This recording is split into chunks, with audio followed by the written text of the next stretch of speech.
This Sunday, the international community continuing to demonstrate its commitment to helping the island of Grand Bahama rebuild post-Hurricane Dorian.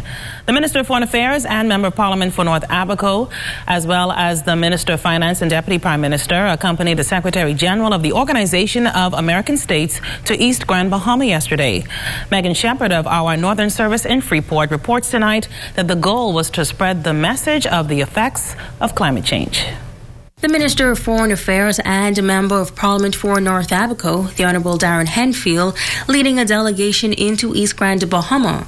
The purpose of the trip, to give the Secretary General to the Organization of American States a first-hand look of the devastation caused by Hurricane Dorian. The first trip he came here, he had a courtesy call with the Prime Minister where he received a full brief of the hurricane, the aftermath, and what progress was moving forward.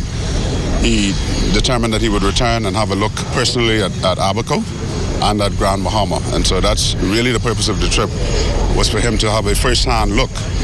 It is important for trips like this by people like the Secretary General of the OAS, because it keeps the Bahamas in focus. It brings more focus to climate change and the resultant negative impact of climate change, which he witnessed firsthand in Abaco and here in Eastern Grand Bahama today. So we're very grateful for the visit. Deputy Prime Minister and Member of Parliament for East Grand Bahama, the Honourable K. Peter Turnquist, also a part of the delegation. He says that the residents are grateful for the continued support of the international community. He added that following such a historic storm, the international community is indeed watching the recovery efforts of the Bahamas and using this as a learning experience.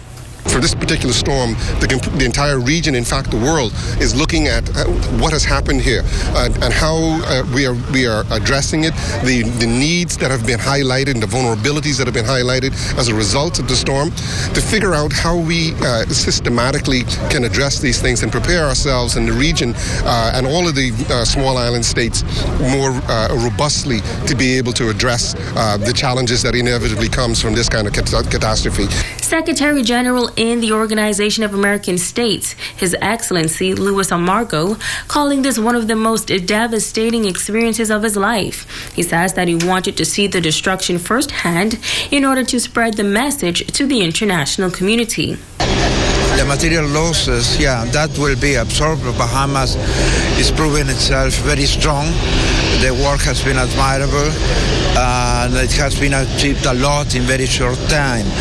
Nevertheless, of course, international community should be ready to keep delivering, to keep giving cooperation, to keep assisting Bahamas. Second, that Bahamas has been in the front line of a terrible struggle, a terrible fight. It is a fight against climate change. That is a fight that was not started by Bahamas, but Bahamas has paid a very high price. We hope that this would be understood by the international community, and that will be able to, of course, be more efficient in the way we deal with climate change. Climate change is not something that we have to negotiate for the future. Climate change is something that is happening here and now. Megan Shepard, ZNS Network News.